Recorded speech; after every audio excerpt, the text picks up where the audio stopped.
Je me dis, concours d'éloquence de la jeunesse pour les droits de l'homme. Alors que le véritable art oratoire, il s'appuie sur des valeurs, sur des convictions, peut-être parfois même sur une révolte. On n'est pas sérieux quand on a 17 ans, et on est moins sûr.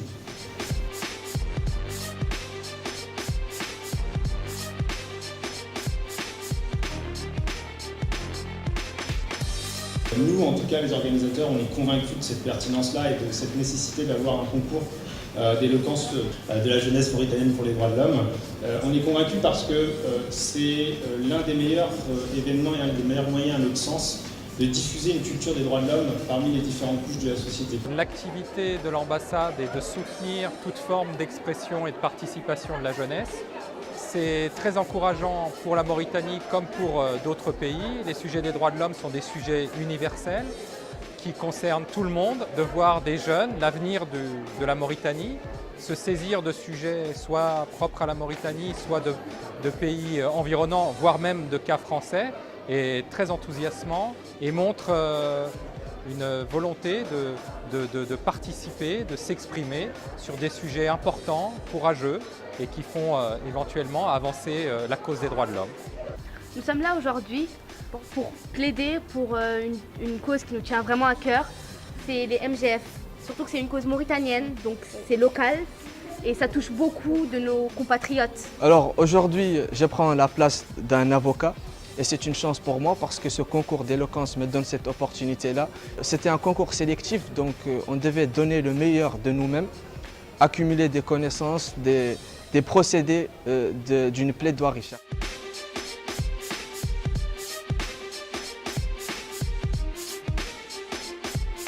On a assisté tout à l'heure à quelque chose de fantastique qui prouve que c'est vraiment la jeunesse qui est l'avenir d'un pays et que nous avons chez nous, dans notre pays, des jeunes qui ont des choses à dire. Ce sont eux qui vont diriger la Mauritanie demain, qui seront des chefs d'entreprise, qui seront des médecins, qui sont des cadres. Et ils vont porter cette parole libre. Vous avez vu qu'il n'y a pas de tabou. On a parlé de l'homophobie, on a parlé des mutilations génitales féminines, on a parlé de la situation du handicap, on a parlé des sujets divers.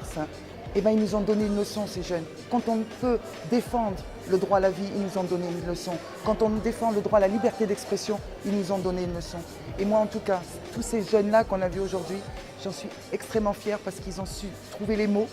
Ils ont été meilleurs même que certains adultes parce qu'ils ont eu le cri du cœur et ils rappellent que sans les droits fondamentaux, sans les libertés fondamentales, l'humanité n'est rien.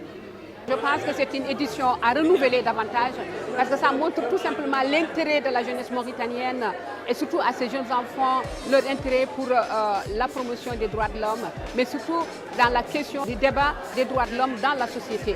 À voir en tout cas qu'ils ont abordé des sujets non seulement très complexes, mais c'est des sujets aussi qui sont des sujets tabous, mais de par leur âge et de par leur inexpérience dans la vie sociale, quand même, ils ou elles ont réussi à exprimer clairement, en tout cas, l'intérêt de ces sujets-là et quel impact que ces sujets ont au sein de la société, mais aussi interpeller les décideurs à travers le monde pour que les accords internationaux soient en tout cas appliqués pour que les citoyens, qu'ils soient citoyens mauritaniens ou citoyens lambda à travers le monde, soient respectés.